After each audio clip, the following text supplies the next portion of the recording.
Back again. Got my contactors in, as you see.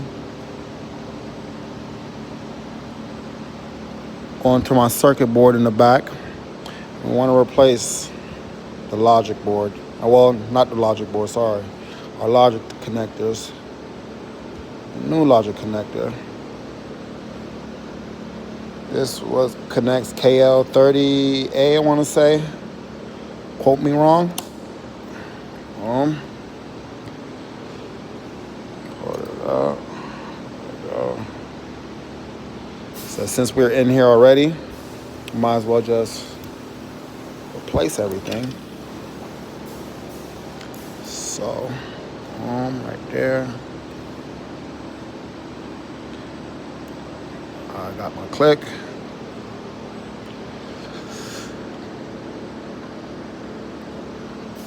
Got 2 pins right here. 1, 2.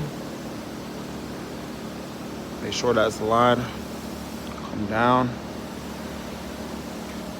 We'll click in. Boom.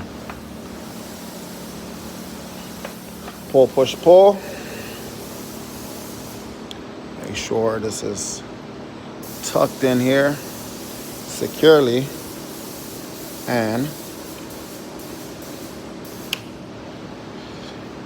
there we go. So we have this connected to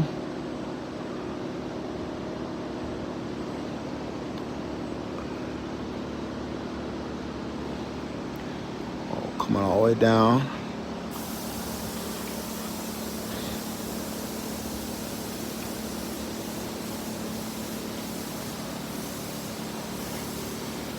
There, like so. These go to our contactors. Contactor core drive. Well, I'm gonna check connectivity because I don't like how that looked right there. Other than that, good to go. I'll pull everything back in the shunt, which is right here. I'll have that installed in tomorrow. Our bus bars and everything. Stay locked in.